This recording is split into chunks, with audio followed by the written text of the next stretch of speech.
सत्य का अन्वेषण और गढ़े हुए प्रतीक। आधुनिक कक्ष के शांत वातावरण में प्रबुद्ध और निष्क्रिय अरुण शौरी की कृति वर्शिपिंग फॉल्स गॉड्स पर विमर्श हेतु उपस्थित हुए। प्रबुद्ध ने स्मार्ट बोर्ड सक्रिय किया। उसने कहा, आज हम इतिहास के उन पृष्ठों का विश्लेषण करेंगे जो प्रायः विस्मृत कर दिए जाते हैं। तभी विनय ने कक्ष में प्रवेश किया। प्रबुद्ध ने बोर्ड पर पुस्तक के प्रारंभिक पृष्ठों का सारांश प्रदर्शित किया।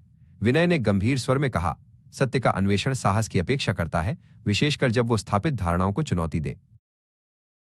प्रबुद्ध ने बोर्ड पर 1942 के घटनाक्रम को रेखांकित किया। शौरी के अनुसार जब संपूर्ण राष्ट्र भारत छोड़ो आंदोलन में संलग्न था, तब डॉक्टर अंबेडकर ने इस आंदोलन को अनुत्तरदायी और उन्माद की संज्ञा दी थी। निष्क्रिय ने इस तथ्य को स्तब्ध होकर पढ़ा। विनय बोर्ड के समीप आया।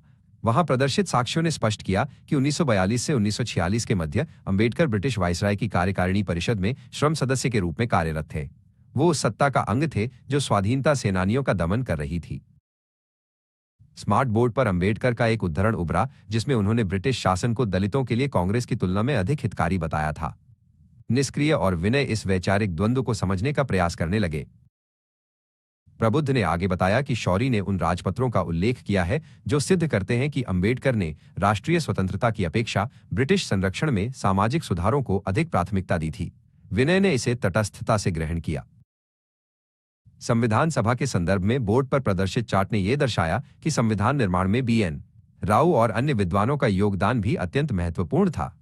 शौरी तर्क देते हैं कि अंबेडकर को इसका एकमात्र श्रेय देना ऐतिहासिक रूप से अपूर्ण है।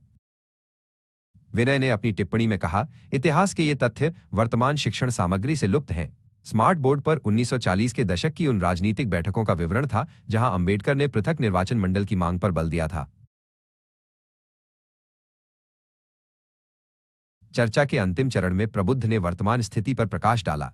उसने निष्कर्ष दिया कि वर्तमान सत्ता पक्ष इन ऐतिहासिक सत्यों को जानबूझकर दबा रहा है।